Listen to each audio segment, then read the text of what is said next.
2. Oula. Et donc, ça y est, nous y sommes. Bonjour à tous, merci d'être avec nous aujourd'hui pour ce webinaire. Nous allons, comme d'habitude, attendre 1 ou 2 minutes afin que tout le monde puisse se connecter. Et nous allons faire les tests d'usage en attendant les retardataires. Et, Sandrine, Philippe, bonjour et bienvenue dans ce webinaire. Bonjour Cédric. Bonjour Cédric. Ok, donc est-ce que tout le monde nous voit bien et nous entend correctement? Alors vous avez une partie de chat sur le côté droit de la salle sur lequel vous pouvez vous présenter et nous dire si tout va bien.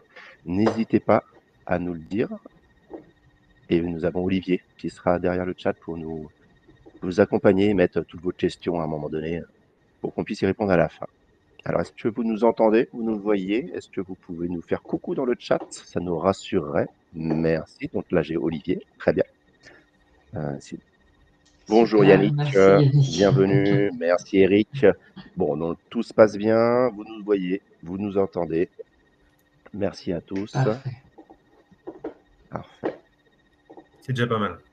Ok, merci beaucoup. Merci à tous. Alors, pour information, nous vous avons mis à disposition la présentation dans l'onglet ressources, qui est normalement en dessous de la fenêtre du webinar. Et donc, cette présentation reprend l'ensemble des réponses à l'interview. Et comme je vous disais précédemment, n'hésitez pas à poser vos questions dans le chat. Olivier, qui est notre l'homme de l'ombre, mettra en favori vos questions et nous les traiterons à la fin du webinar. On attend encore quelques petites secondes. Et puis, nous allons bientôt donner le top à ce webinaire. Ok. Tout le monde est bien installé. On y va. Donc, aujourd'hui, avant de commencer l'interview, voici un aperçu de ce que vous allez voir ce matin.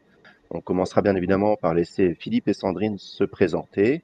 On verra ensuite comment collecter une donnée propre et surtout de façon légale. On continuera ensuite sur les questions propres à la gestion de la donnée dans le temps de cette base de données. Et nous finirons par vos questions. Je vous rappelle, toutes vos questions dans le chat.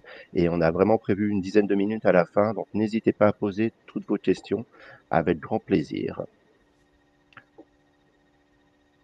Alors, voici nos 2 invités du jour. Donc, vous avez Philippe et Sandrine. Et donc, je vais donner la main à Philippe, honneur aux invités. Philippe, est-ce que tu peux nous expliquer qui tu es et qui est Market Espace? Merci Cédric. Donc rapidement, moi je suis de formation statisticien. J'ai plus de 20 ans d'expérience.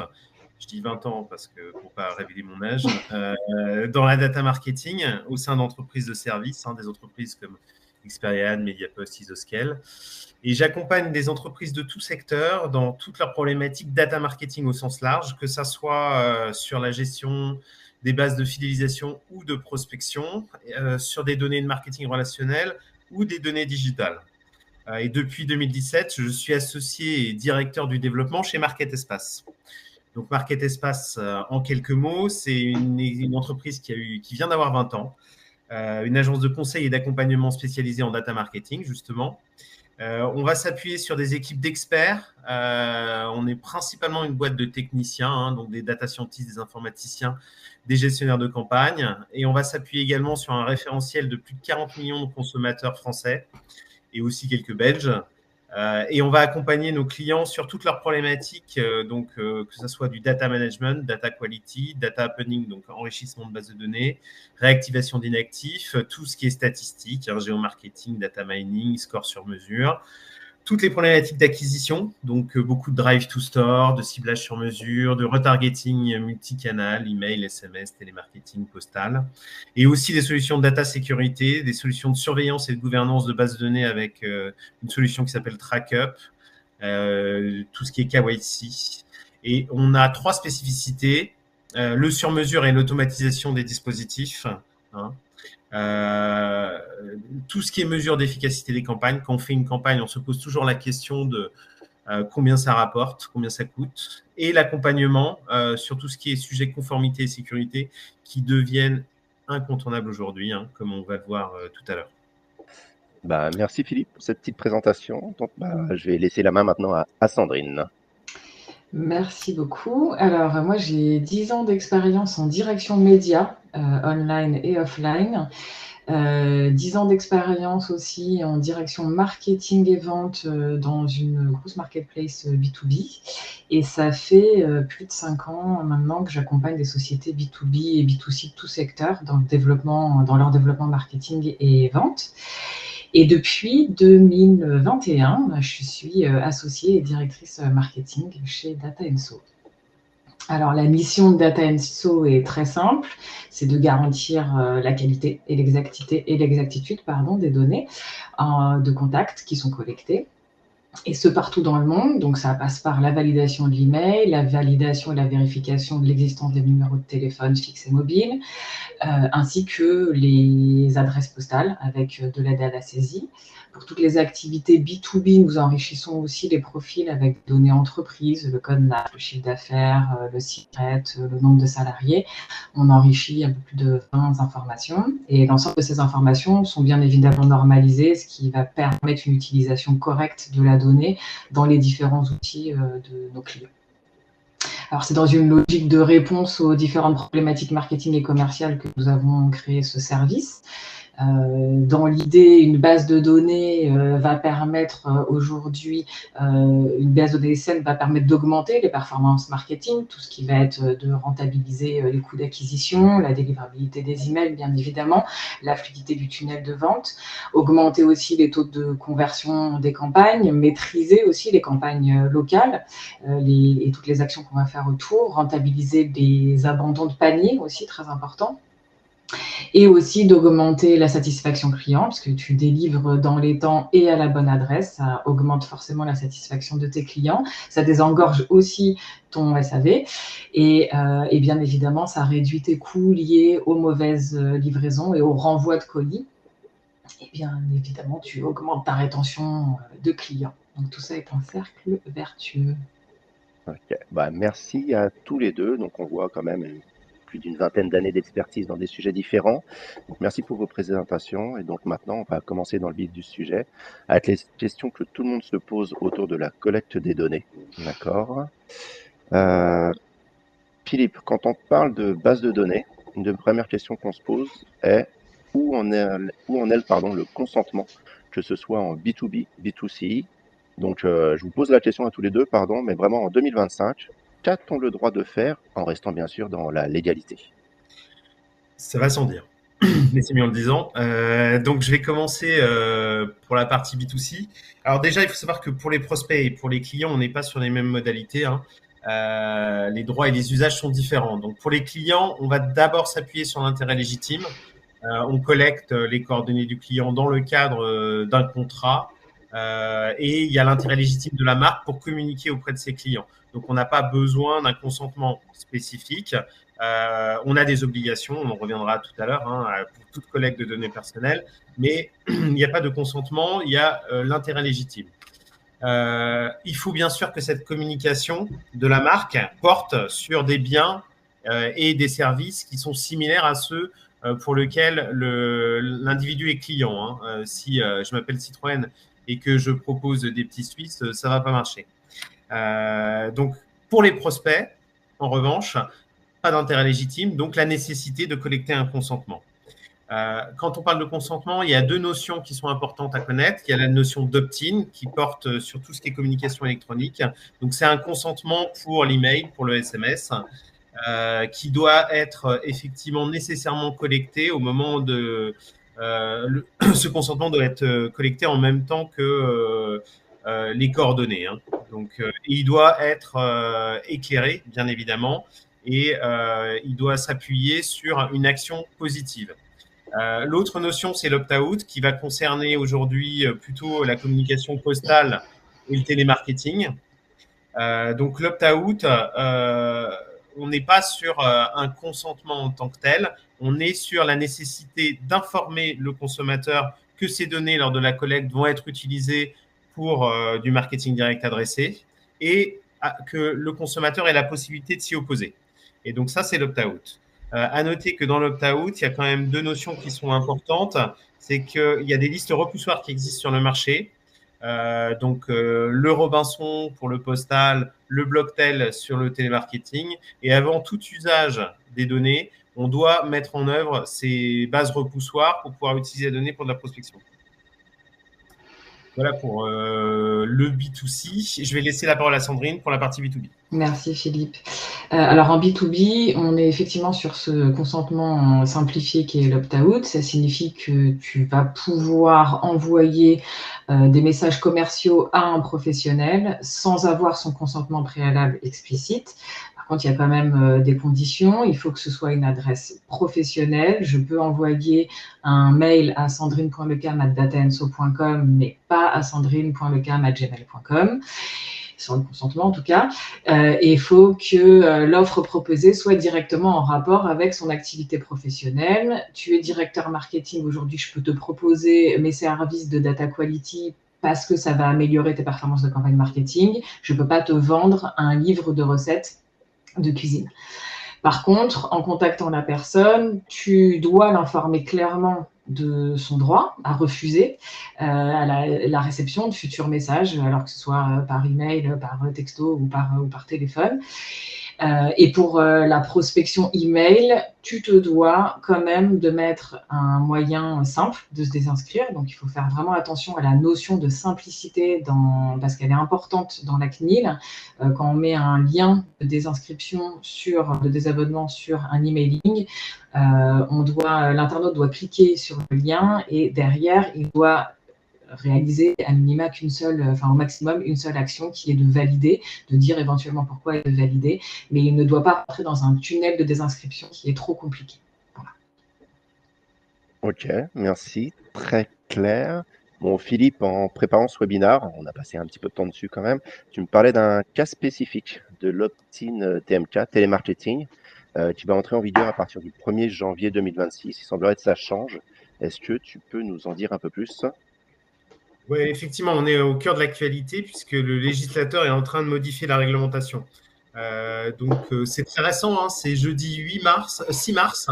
L'Assemblée nationale a adopté une proposition de loi défendue dans l'hémicycle par le modèle dans le cadre de sa niche parlementaire.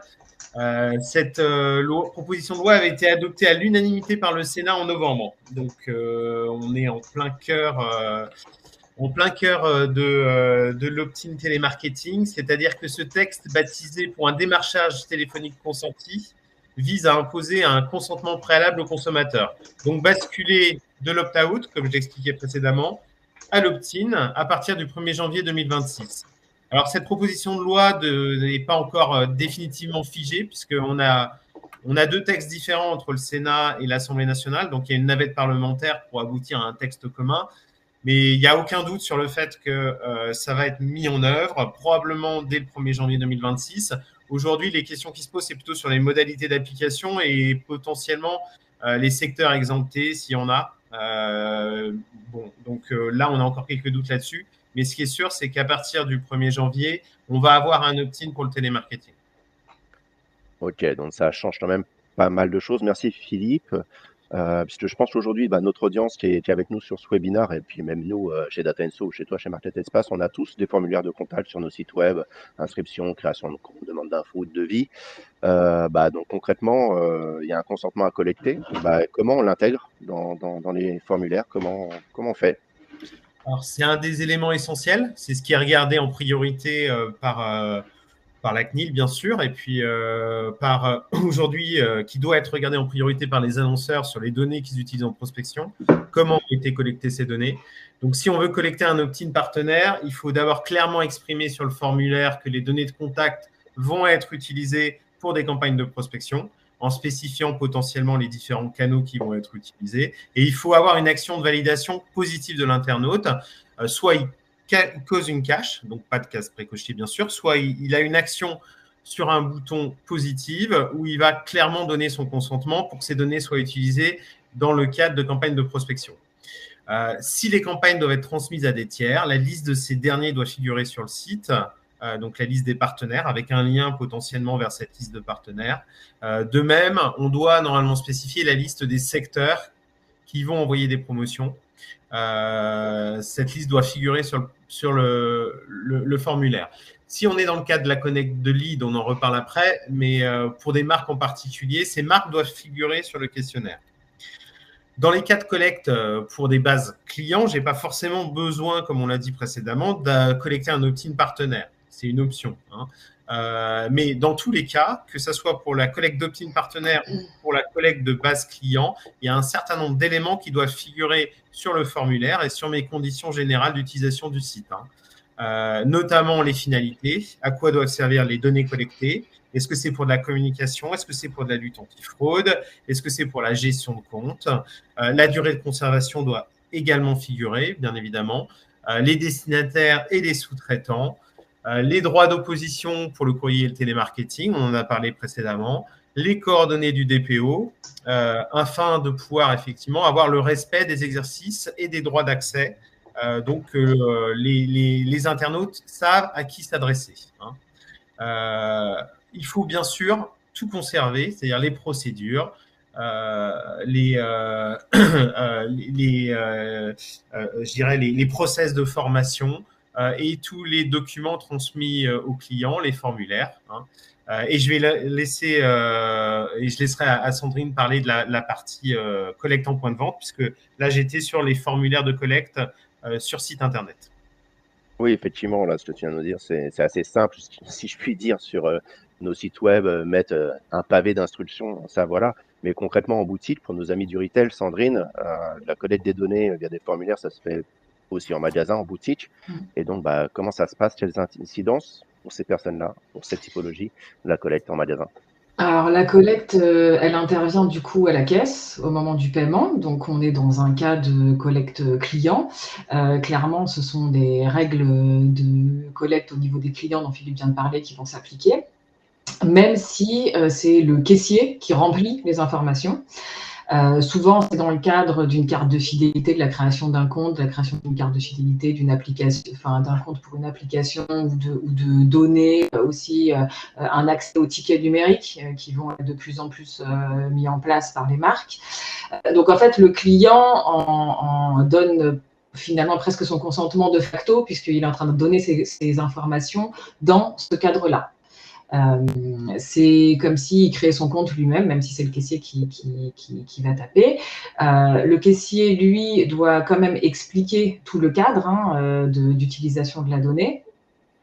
Et il va devoir quand même récupérer finalement un consentement pour leur utilisation. Et notamment, il faudra bien qu'il pense à poser les questions du type est-ce que vous souhaitez recevoir les promotions par email, par texto, voilà. Donc on a quand même ce sujet de je te dis pourquoi je prends ton information et à côté, quand je vais devoir te contacter, à quel moment tu vas être contactable et par quel biais tu vas être contactable. C'est pas parce qu'il te donne son numéro de téléphone qu'il te valide le fait que tu lui envoies un texto. Donc ça change pas. Alors, à côté de ça, par contre, quand on est en boutique, la vraie complexité pour la marque, ça va être surtout de s'assurer de la qualité de la donnée qui est saisie, puisque c'est le caissier qui va saisir dans les différents systèmes d'information. Donc, son attention, son étude, sa compréhension, tu sais que ça peut être vraiment mis à mal parce que tu vas avoir le caissier qui va être dérangé par un de ses collègues qui va lui poser une question, tu vas avoir la musique du magasin, surtout quand tu es en période de fête, souvent tu as des musiques assez fortes, tu as un brouhaha ambiant aussi des clients, du fait qu'il y ait du monde dans la boutique. Donc, l'erreur de saisie, finalement, elle est assez simple, quoi, assez facile. Ouais, effectivement, je suis assez d'accord avec toi. On l'entend souvent par nos confrères direction marketing du retail, justement, qui se plaignent de la qualité des données clients qui sont saisies en boutique. Les conseillers sont dans l'urgence, dans le stress. Ils ont l'impression d'embêter le client. Ils savent pas comment valoriser vraiment cette donnée. Ils sont pas sensibilisés là-dessus. Donc concrètement, est-ce qu'il y a des solutions qu'on peut mettre en place pour s'assurer de la qualité en magasin? Oui, alors comme sur les formulaires en ligne, puisque finalement un formulaire dans un outil de caisse, c'est la même chose qu'un formulaire sur Internet. Donc les marques vont pouvoir mettre en place des solutions de contrôle en temps réel. Le but, c'est vraiment que ce soit en temps réel sur la donnée de l'email, le téléphone et aussi des solutions de saisie automatique de l'adresse Nous, quand nos clients mettent en place ce genre de solution, ils le font surtout pour empêcher le caissier de pouvoir valider la donnée si elle n'est pas bonne, puisque en fait ton CTA de validation de formulaire va être grisé tant que ton email n'est pas saisi correctement ou que si ton téléphone n'est pas le bon. Et ça va du coup éviter beaucoup d'erreurs de saisie bêtes qui vont rentrer dans les différentes bases de données et faire gagner aussi du temps au caissier qui aura des outils de pré-saisie. Alors, n'oublions pas, l'information email reste très importante, même en magasin. Pourquoi? Parce qu'effectivement, avec ce ticket de caisse électronique, maintenant, de pouvoir recevoir sa facture et son ticket, c'est la moindre des choses, encore plus quand vous êtes en période de solde et qu'il y a besoin d'échanger son vêtement ou ses chaussures 3 semaines après. Philippe, toi, chez Market Espace, tous les jours, tu crées des bases de données pour tes clients. C'est quoi la première question qu'ils doivent se poser? Alors, indéniablement, la première question à se poser, c'est l'objectif de la collecte. Quand on parle de collecte de leads, on a des dispositifs un peu différents selon les annonceurs. Ça ne veut pas forcément dire la même chose. Typiquement, si on est dans l'univers de l'énergie ou de la téléphonie, la collecte de lead show, c'est pour un appel dans les 30 jours et réaliser une vente court terme. Donc, c'est on dirait, une étape intermédiaire de vente. Pour d'autres, c'est constituer une base de prospection pour le call. Donc, qui a destination à être appelé 2-3 fois dans les mois qui viennent pour essayer effectivement de transformer. Donc là, on est dans une première étape de transformation quand on parle de lead. Et l'objectif premier, c'est les ventes. Après, on a aussi des acteurs qui, comme la grande conso, qui est plutôt dans un objectif de parler directement à ses clients, un objectif de notoriété, de prise de parole directe. Pourquoi? Parce qu'aujourd'hui, c'est la grande conso, ils sont intermédiés par le retail et ils veulent pouvoir parler directement à leurs clients et donc constituer des bases de clients pour un acteur comme Procter, c'est quelque chose d'important. On a aussi des problématiques dans les médias de création de newsletters qui permettent effectivement, pour les mêmes raisons, d'avoir des bases auxquelles je vais communiquer de façon récurrente. Donc, selon l'objectif, la rentabilité, elle n'est pas la même. Sur les premiers cas, c'est facile de mesurer la rentabilité de l'opération et la qualité du lead, que ce soit un lead exclusif ou mutualisé. Je vais calculer effectivement combien ça me rapporte et combien ça m'a coûté. Et donc, si j'ai une idée de la long time value de mon client, c'est assez facile à calculer. En revanche, quand je crée des bases de communication, on va dire, de newsletter, c'est un peu plus difficile d'appréhender la rentabilité, notamment est-ce que c'est plus intéressant de collecter pour assez cher des leads ou ou de communiquer par ailleurs sur 12 communications sur une cible affinitaire. Donc j'ai collecté des leads qui sont dans la base, pas forcément parce que c'est des clients, mais parce que ils ont gagné un iPad, ils vont se désinscrire au bout de 6 mois. Est-ce que j'aurais pas intérêt sur le même niveau d'investissement à faire 12 communications dans l'année sur une base que je sais être vraiment affinitaire? Voilà. Bon, autre point important, c'est la qualité des points de contact collectés qui doivent être vérifiés et parfois complétés. Pour revenir sur la qualité qu'on évoquait précédemment. D'accord, donc justement, on parle de qualité, et donc de toute façon, le nerf de la guerre aussi, c'est le ROI de chaque action. Sandrine, de ton côté, c'est quoi les impacts d'une donnée erronée dans une base de données?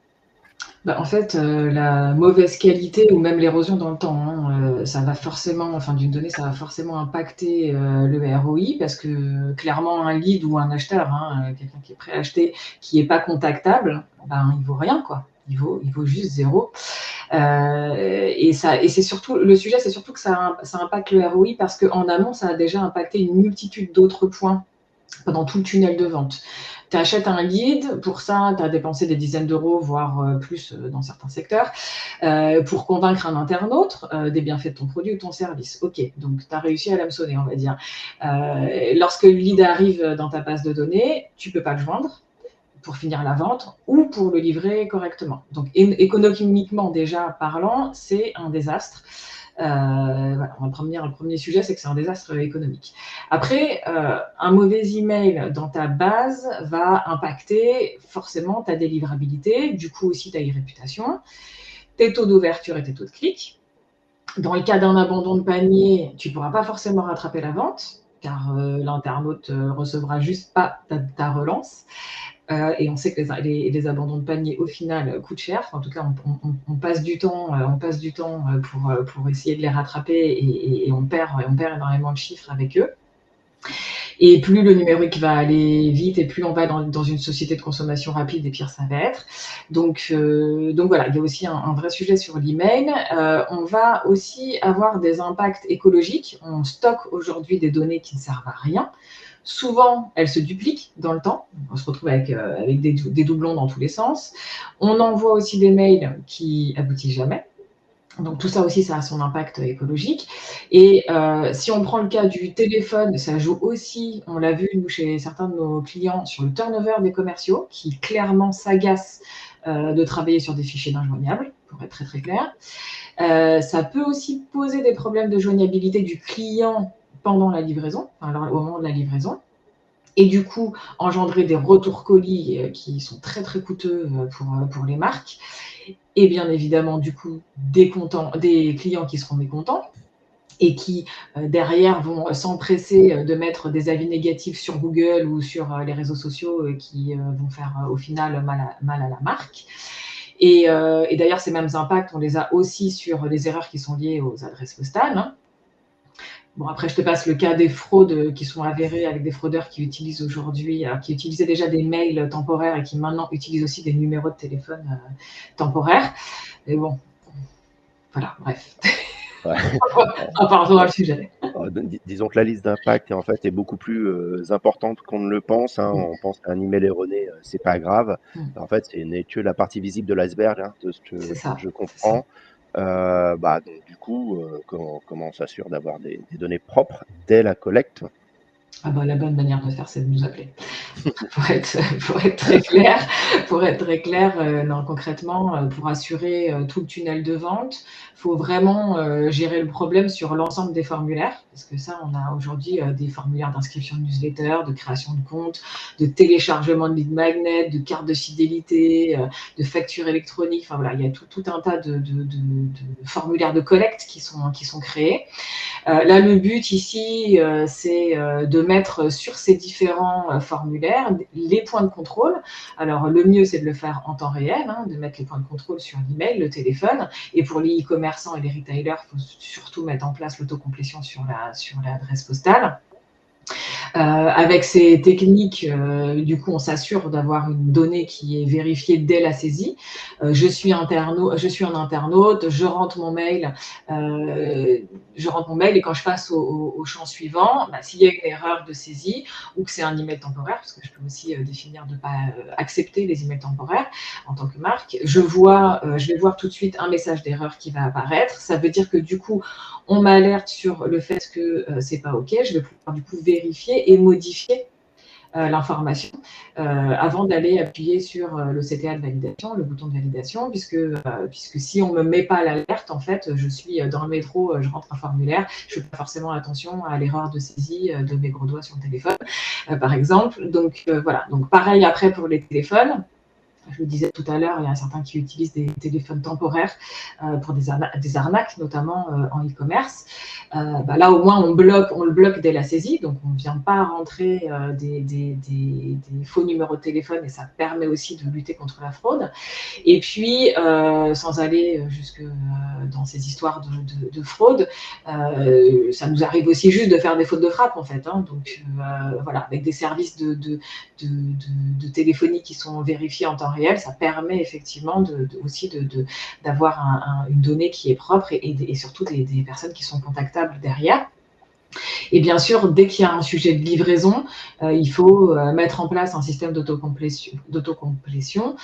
Aujourd'hui, on en a beaucoup qui utilisent Google, qui, malheureusement pour eux, du coup, n'est pas un système qui est exhaustif et surtout, il n'est pas normé pour certaines contraintes postales et contraintes de certains grands professionnels aussi des livraisons, certaines grosses marques de livreurs. Donc là, c'est le même concept. Je suis sur le formulaire de création de compte, par exemple. Je commence à rentrer mon adresse et le système va automatiquement me proposer différentes adresses avec ce que j'ai commencé à taper. Je vais pouvoir valider ma bonne adresse et tous les champs vont se remplir de manière automatique. La rue, le code postal, la ville, potentiellement le numéro de la rue, si le système derrière, dans le numéro de la rue, si le système derrière est fait comme ça chez le client. Tout ça, c'est pour avoir justement un format postal, le format postal qui est attendu par les livreurs. Donc, en tant que e-commerçant, à ce moment-là, tu vas t'assurer d'une prise en charge du colis et tu vas te retrouver avec une base de données qui est saine et qui est formatée. Voilà. Donc, des solutions existent, c'est dommage de s'en passer. Justement, par rapport à ces solutions temps réel dans les formulaires, on voulait vous proposer un petit sondage. Aujourd'hui, qui utilise ce type de solution? Donc, on vient de vous ouvrir un sondage. N'hésitez pas à y répondre. Donc, quelques secondes, une petite minute. Donc, est-ce que vous utilisez des services pour valider en temps réel les coordonnées dans vos formulaires? Alors, est-ce que oui, depuis longtemps, vous êtes expert sur le sujet? Oui, depuis peu, c'est tout nouveau. Non, vous y pensez, mais vous ne saviez même pas que ça existait, ou au final, ce n'est pas important pour vous. Hop là.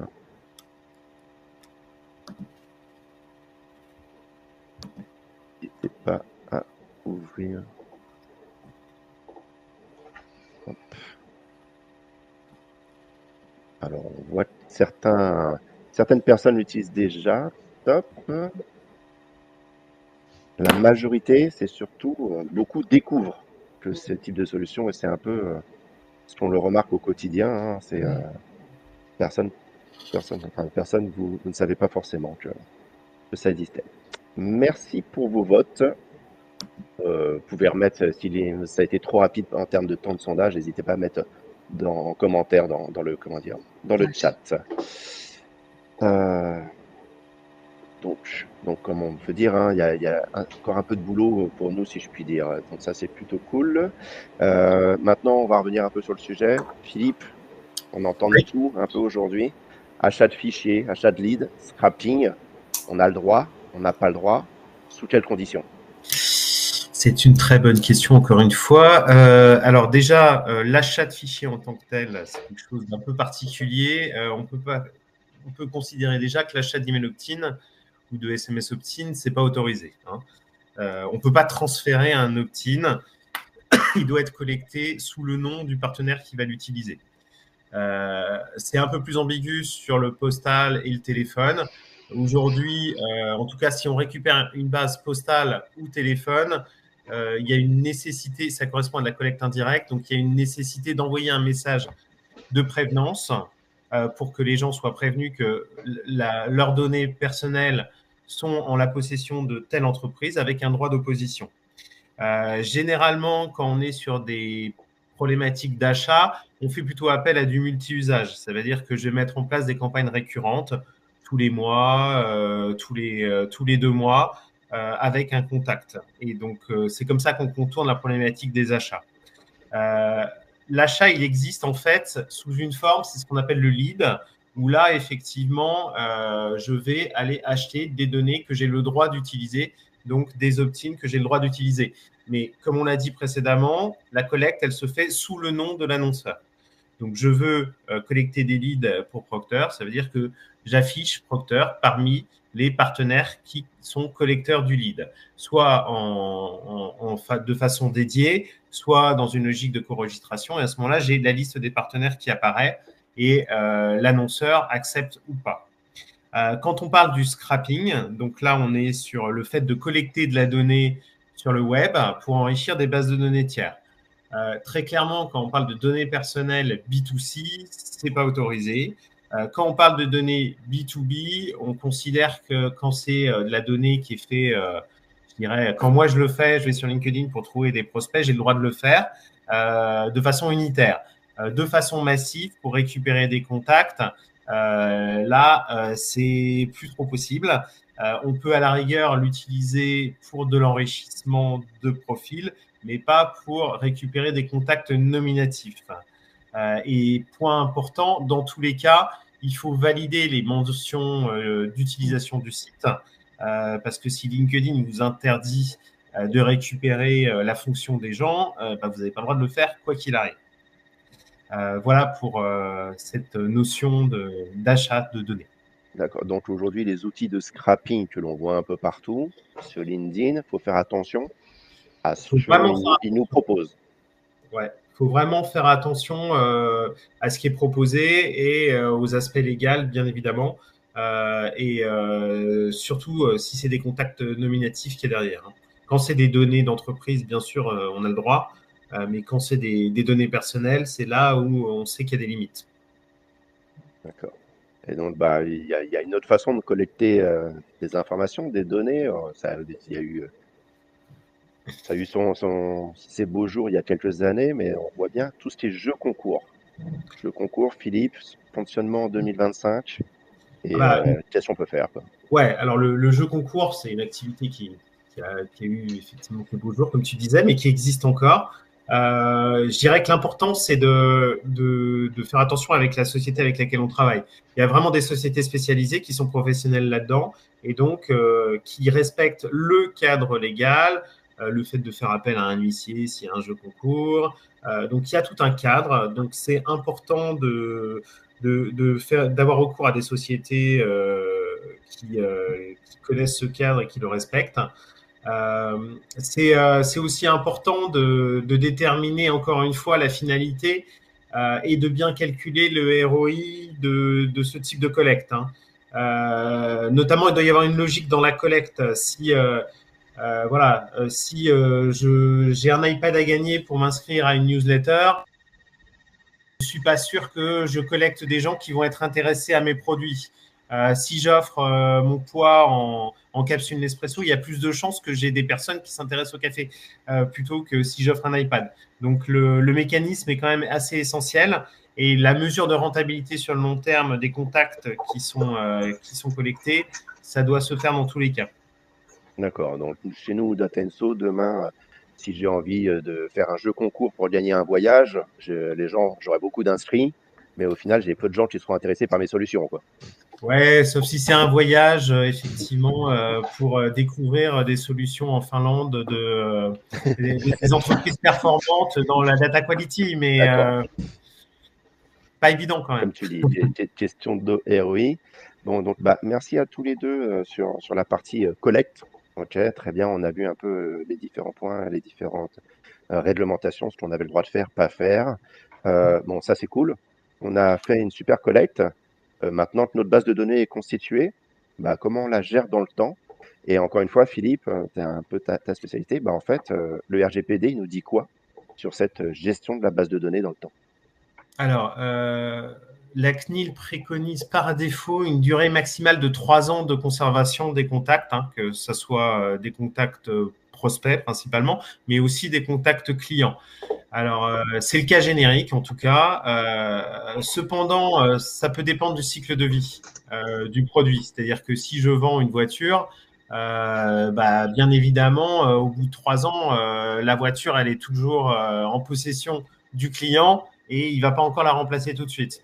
Donc, en fonction de la durée, on peut légitimer une durée de conservation plus longue. Il y a aussi tous les abonnements, les contrats d'assurance sur lesquels, bien sûr, la durée, c'est tant que le contrat existe.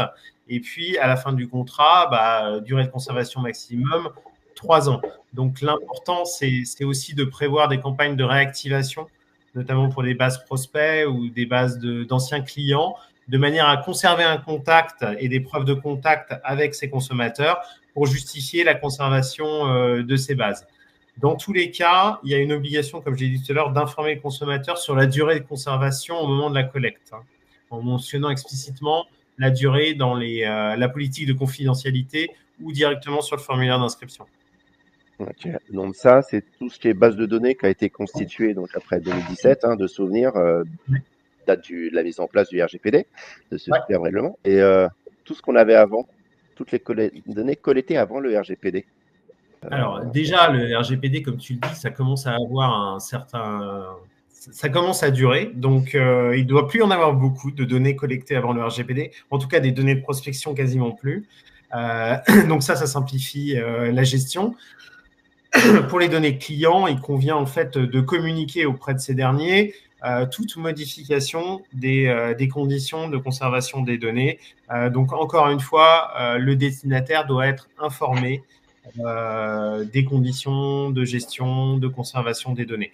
Et donc, il doit y avoir des messages auprès des consommateurs pour justifier la conservation de ces données. Après, la durée, de toute façon, comme on l'a vu précédemment, elle est limitée dans le temps. Ok. Et donc aujourd'hui, est-ce qu'il y a... Pardon, excusez-moi. Il y a des nouvelles choses qui vont arriver en termes RGPD? Il y a des nouvelles annonces où on est bon Alors, là? ouais, alors on est bon. Alors, le RGPD, il évolue pas trop. Après, il y a on va dire des évolutions de l'interprétation de la CNIL sur le RGPD. Ça peut arriver, hein, où on va dire que elle évolue pas sur ses positions, mais elle va les préciser. Donc ça peut avoir des impacts. Notamment, on attend aujourd'hui le retour du Conseil d'État sur l'obligation de figurer la liste des annonceurs lors de la collecte. Donc il y a eu une condamnation il y a 1 an et demi.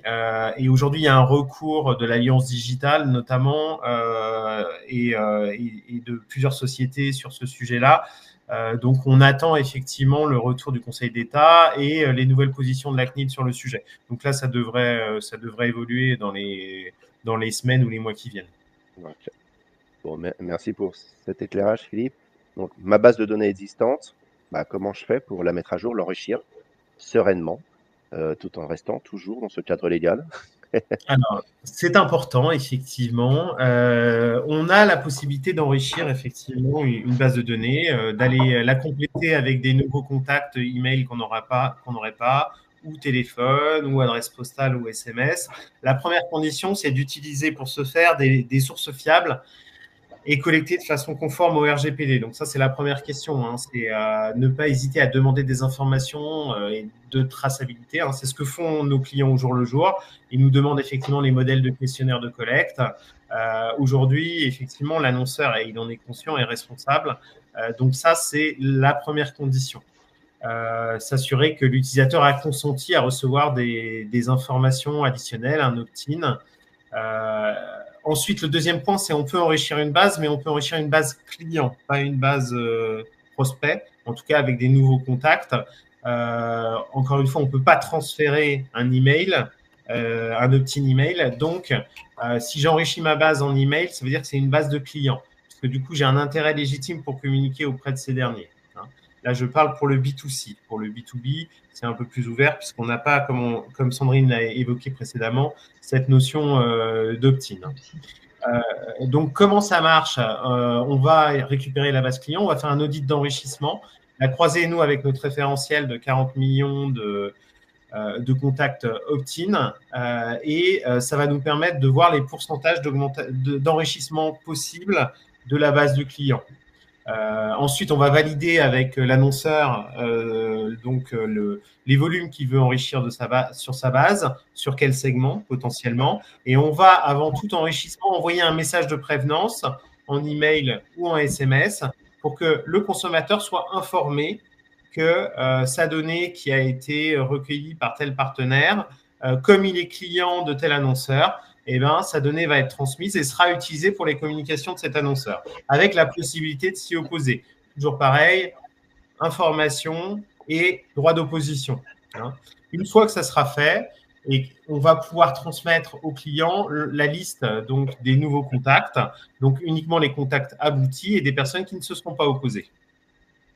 Ok, donc un vrai process avec des étapes claires et souvent des délais incompressibles entre certaines étapes. Hein. On ne Oui, fait pas n'importe quoi. laisser du temps. Ouais. Effectivement, en fait, ce fameux, entre guillemets, on va appeler ça un délai de rétractation, Exactement. et donc pour optimiser la base. Ok. Aujourd'hui, moi, j'aimerais savoir dans notre assemblée comment vous travaillez, comment vous faites pour enrichir. Est-ce que vous faites vivre votre base de données? Est-ce que vous la travaillez? Est-ce que vous l'enrichissez? Donc, j'ai un second petit sondage hein, qu'on va vous proposer.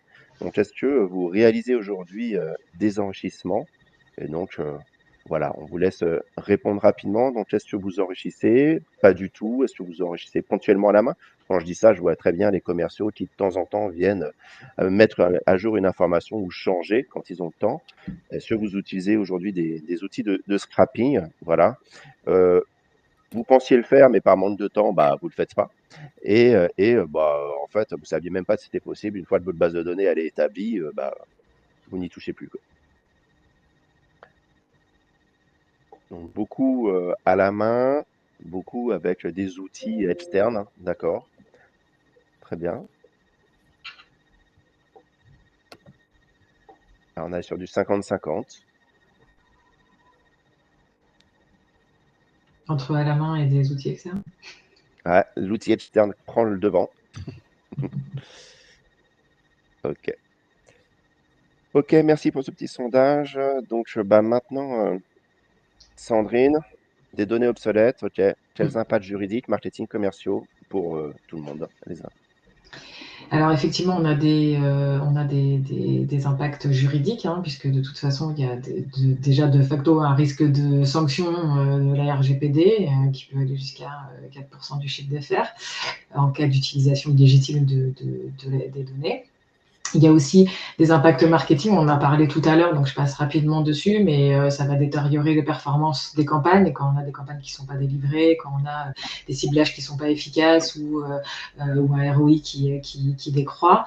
Il y aura aussi des impacts commerciaux, ils vont perdre du temps, les ventes vont diminuer, il y a une atteinte aussi à la réputation de l'entreprise avec des clients qui sont irrités parce qu'ils n'ont pas été livrés ou qu'ils ont été livrés en retard. Et puis, on en a parlé tout à l'heure aussi, il y a aussi des impacts environnementaux par le fait du stockage, du doublon aussi, et puis des envois qui servent à rien, quoi, clairement. Ok. Donc concrètement, on a une base de données. Comment on s'attelle à la nettoyer régulièrement, à la maintenir? Est-ce qu'il y a des choses à faire? Alors, Il y a un planning? faut pas rentrer dans un planning très complexe, hein, mais alors en B2B, on conseille un nettoyage des non-actifs, je parle des non-actifs, tous les 6 mois. Et ça, c'est plutôt en vue du turnover qu'on a dans les sociétés. Il y a en moyenne 25% de turnover dans les entreprises, tous secteurs confondus, hein. Donc, il y a des secteurs dans lesquels ce sera beaucoup plus, et puis d'autres beaucoup moins. En B2C, il faut plutôt viser un nettoyage trimestriel. Alors, côté e-commerce, c'est surtout parce qu'il y a un gros enjeu sur les adresses postales, notamment. Il ne faut pas oublier qu'il y a quand même plus de 3 millions de déménagements par an. Rien qu'en France, hein, je parle, au cas où si certains ont des sociétés à l'international.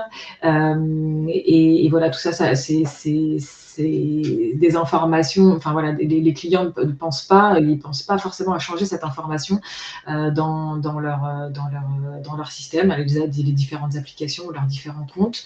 Donc pour les e-commerçants, ça devient quand même un vrai fléau.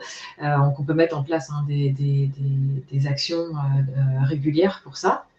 Les actions de communication, je parle. Et puis côté service, alors dès qu'on va toucher à la tech, il faut faire très très attention si tu as une cible de early adopters, parce qu'ils sont, eux, faut vraiment pas y couper, parce que c'est des personnes qui sont très tech et qui vont utiliser plusieurs emails, qui vont utiliser potentiellement pour certains plusieurs comptes, voire téléphone. Donc il y a des vrais sujets sur cette cible. Et voilà. Donc après, ce qui peut être intéressant, je pense notamment pour la partie emailing, pour que ce soit un peu fluide, c'est de se dire que dans mon outil de routage, je crée des segments d'inactifs depuis 3 mois ou depuis 6 mois en fonction de si tu es en B2B ou B2C. Et puis derrière, je peux mettre en place un export automatique qui va me permettre d'aller utiliser des services de nettoyage comme le nôtre pour mettre à niveau et réimporter une base sereine, saine et sereine pour mes actions futures. Ok, donc bah, voyons un petit peu justement l'état de connaissance de notre assemblée.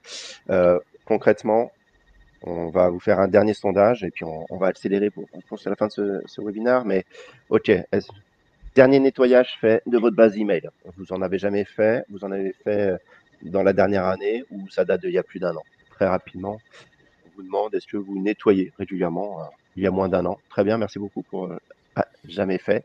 Alors tout dépend de l'historique que vous avez, hein, bien évidemment. Si vous êtes jeune société de moins de 6 mois, c'est pas grave. Si vous avez 10 ans d'historique, nous on a vu des performances sur le B2B. On a été jusqu'à 56% d'emails invalides à nettoyer de la base sur une base de plus de 200 000. Et sur le B2C, on est entre 15 et 20% que l'on voit. Je fais une petite parenthèse. Tout à l'heure, tu disais qu'il y en avait plus de 50% qui avaient répondu qu'ils utilisaient des outils externes pour l'enrichissement. Typiquement, les bases de données, notamment en B2B, sur lesquelles on voit des taux aussi élevés, sont souvent derrière des utilisations d'outils de scrapping. Voilà. Donc, c'est important de le savoir et de le mettre en place aussi derrière. Merci à tous pour votre participation à ces petits sondages et on va revenir rapidement au webinaire de Sandrine.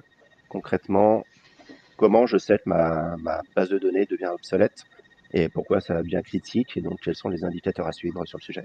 Alors, il faut s'inquiéter quand on commence à avoir des taux de rebond qui sont supérieurs à 5%, ou à l'inverse, un taux de délivrabilité qui est inférieur à 95%. Alors ça, c'est des taux, on va dire, moyens.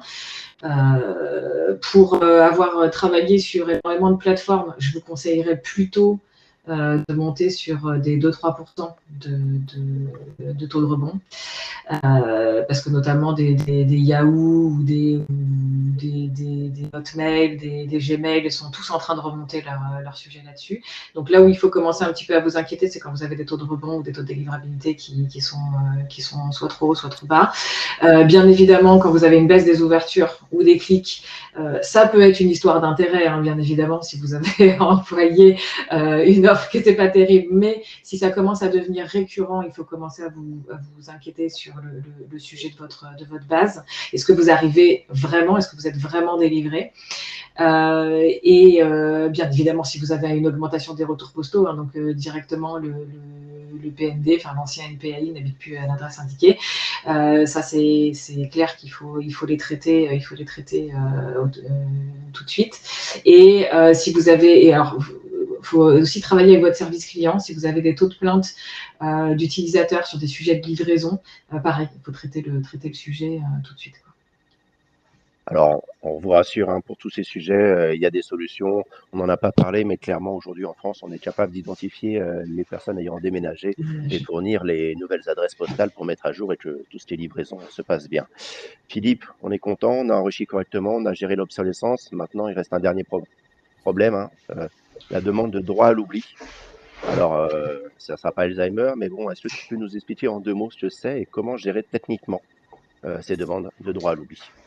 Alors, il y a les exercices de droit et les droits à l'oubli, ces 2 éléments qui sont essentiels. Aujourd'hui, il y a beaucoup de sociétés qui sont condamnées à cause de ça parce que ça génère des plaintes. Et donc, qui dit plainte remonte à la CNIL, dit audit de la CNIL et dit condamnation.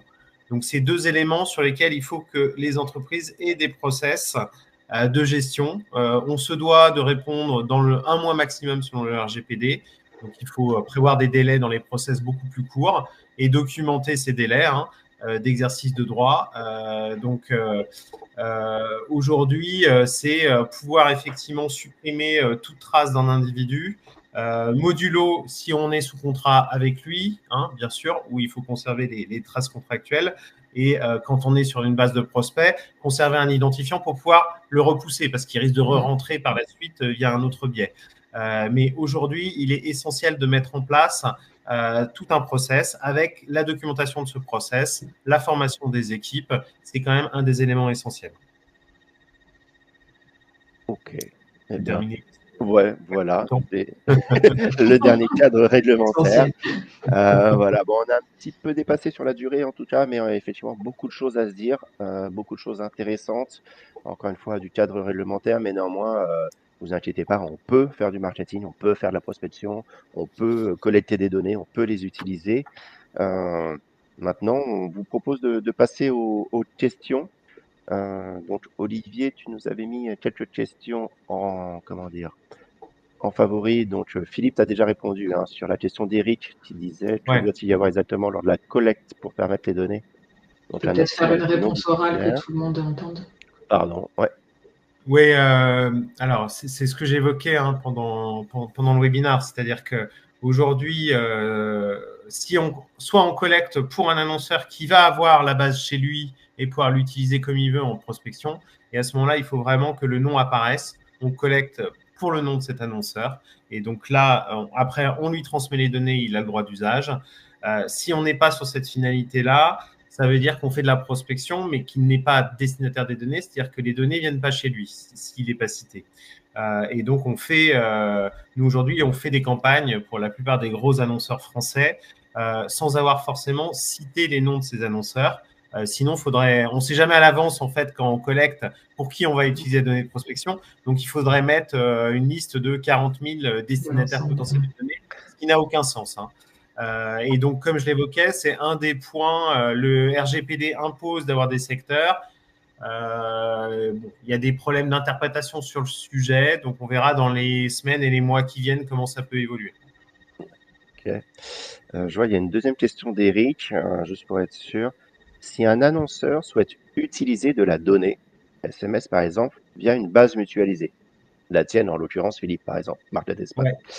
doit-il apparaître sur le formulaire de collecte directement ou peut-il apparaître par rebond si le formulaire cite comme destinataire Market Espace qui lui-même citera l'annonceur via une page de liste de destinataires? Un peu en boucle. Oui, la partie rebond, aujourd'hui sur la plupart des formulaires de collecte, la liste des destinataires, elle apparaît en rebond. C'est-à-dire que j'ai la liste des partenaires. Je clique sur la liste des partenaires et là apparaissent la liste des partenaires. Sur la plupart des formulaires de collecte, c'est constitué comme ça aujourd'hui. Sur du lead, on pousse quand même à ce que les noms des partenaires apparaissent en clair dès la première page. Mais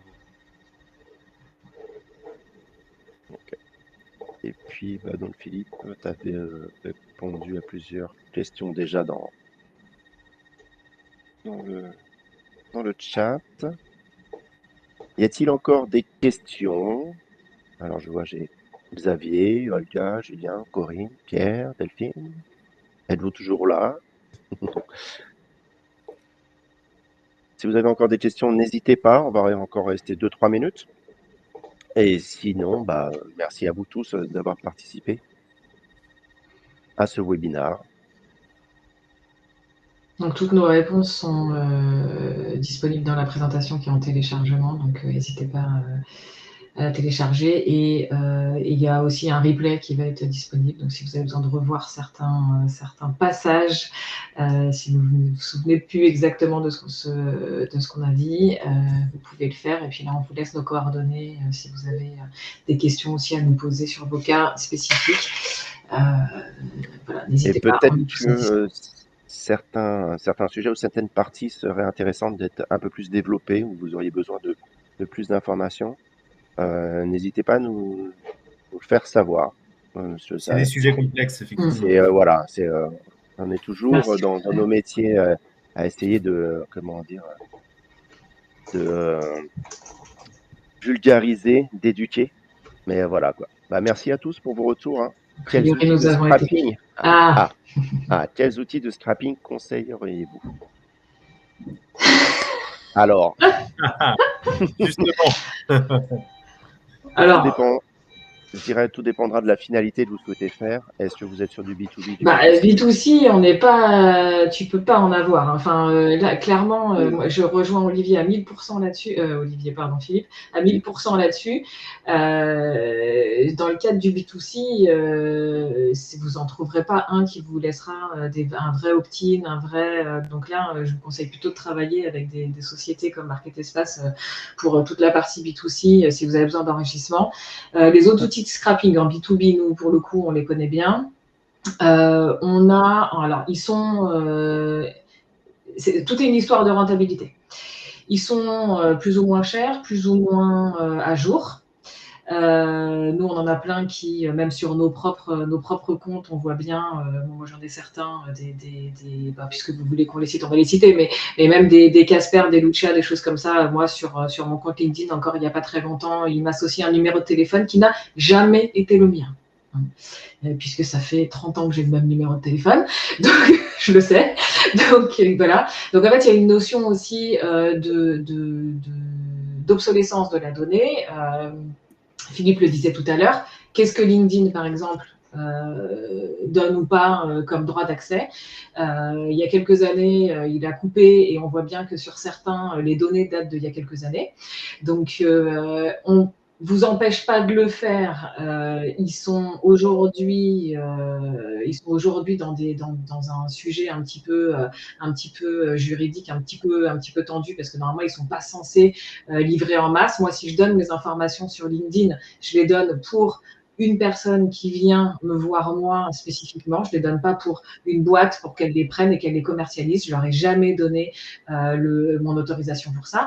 Après, je les laisse sur LinkedIn parce que c'est dans un cadre professionnel. Donc, vous venez me chercher dans un cadre professionnel, je ne vais pas forcément mal le prendre. Ceci dit, on est aujourd'hui quand même dans un cadre qui est un tout petit peu fluctuant. Philippe, vous le disiez tout à l'heure, allez regarder quelles sont leurs informations légales, hein, parce qu'ils se doivent eux aussi de nous dire comment ils ont collecté, pourquoi, dans quel cadre et tout ça. Attention aux boîtes qui sont pas européennes, qui sont mondiales, parce que là, on rentre encore dans d'autres sujets. Donc voilà, donc c'est pas qu'on vous enfin moi un petit peu, je vous déconseille un peu de le faire. Après, sur la partie B2B, il faut être conscient que vous aurez, nous quand on nettoie derrière, on a jusqu'à du 60%. Et ça, on est clairement sur des trucs très classiques, genre du Lucha, du Casper, même du Drop Contact, même du voilà. On est sur des trucs qui sont assez, enfin, on a des informations qui sont pas bonnes. C'est pas grave, il y a rien. Si vous faites entre guillemets, si vous êtes rentable avec l'information qui est bonne, ben pourquoi pas. C'est une bonne utilisation du système. Nous, ce qu'on conseille du coup, c'est de venir nettoyer avant même d'utiliser la donnée, puisqu'en fait, récupérer sans adresse et puis en avoir que 40 qui sont utilisables, il faut le savoir avant de le mettre dans le système, parce qu'une fois que le routeur d'email est passé, par exemple, et que vous avez 60 hardbounds sur la base de données, ben forcément, ça tue votre e-réputation, ça dégrade en tout cas votre e-réputation, ça dégrade aussi vos envois futurs. Vous pensez que vous arrivez toujours, mais en fait, vous êtes toujours délivré, mais vous êtes délivré en spam au lieu d'être délivré en boîte de réception. Donc, ça a des vrais impacts derrière. Voilà. Après, ça se teste. Pour répondre clairement à la question, ça se teste. Moi, j'ai des clients qui en utilisent plusieurs, et en fonction du secteur de votre cible, tous n'ont pas le même niveau de qualité. Je ne sais pas si Philippe ou toi, vous voulez rajouter quelque chose. C'était très clair. Non, pour moi. Donc Daniel, je dirais qu'il n'y a pas d'outils en particulier, il y en a plusieurs, et encore une fois, tout dépend du budget, de votre finalité, qu'est-ce que vous souhaitez en faire. Sachez que nous, on est complémentaires en fait. Généralement, ça n'empêche pas que Philippe, avec la base des fichiers de prospection qui sont disponibles, de venir enrichir des informations qui seraient invalides ou comment dire, ou incomplètes. Et puis nous, effectivement, nous, on ne dit pas qu'il ne faut pas y aller, mais on dit juste attention, avant de les intégrer dans vos systèmes, faire un petit coup de cleaning. Franchement, je crois que sur l'email, on est à 33 € le 1000. Donc honnêtement, ça ne coûte pas grand-chose pour s'assurer de la délivrabilité de vos campagnes par la suite, quoi. Voilà. Merci à tous. Merci beaucoup. C'était un long webinaire à 10 h du matin. Merci bien. Merci d'être resté. Et puis, on vous laisse retourner à vos occupations matinales. Très belle journée à tous. Et très belle journée. Merci beaucoup. Au plaisir. Au revoir.